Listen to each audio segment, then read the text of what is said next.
Sio unasemaje katika masuala haya?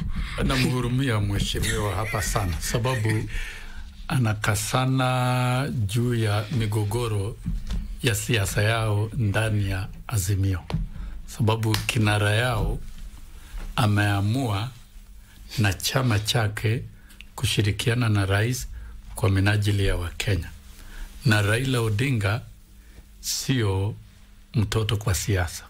Historia yake ni kubwa, na hii kushirikiana na rais hajafanya kwa siri. Wakati wa kuzindua ripoti ya NADCO katika KICC, tuliwaona viongozi wa vyama vikuu vyote, akiweko kinara wake. Anafikiri akizungumza hapa anazungumza kwa niaba ya kinara yake. Kuna yale ambayo hajakubaliana na, kwa hivyo waseme kwa wazi ni nini hawajakubaliana. Na katika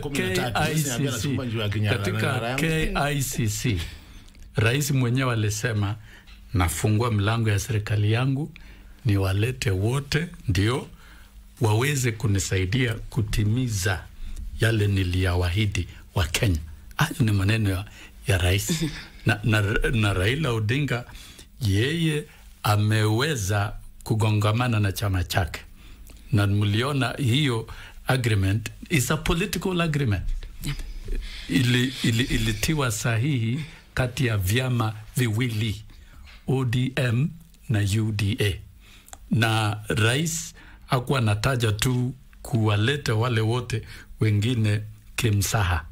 Hata Wiper wangetaka pia nafasi ilikuwa hapo. Kwa hivyo rais kushirikiana na Raila Odinga kuweza kutuliza mambo ya siasa na kuangazia political goodwill ya hao wote ya kuweza kuwasaidia Wakenya na kuendesha maendeleo ya Kenya ni ya manufaa kwa Wakenya. Amesema muhitaji Raila kutekeleza yale ambayo mliahidi kama serikali. Hapana, Raila si mtoto. Raila ni mzee mkongwe, ni mwanasiasa shupavu katika nchi hii na nje ya nchi, na sio mtu ya kudanganywa, na amesema, ametacha mara mingi, na Raila sio mgeni kwetu, sio mgeni pia kwa rais.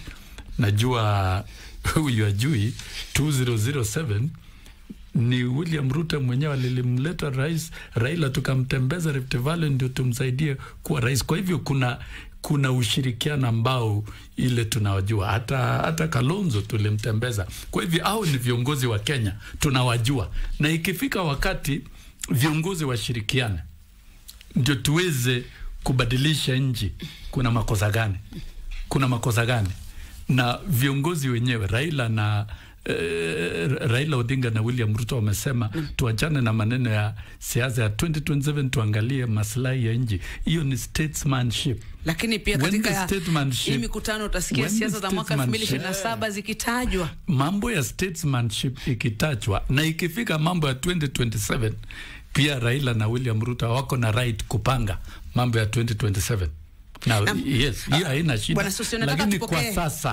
Lakini kwa sasa mambo ya 2027 haipo kwa meza.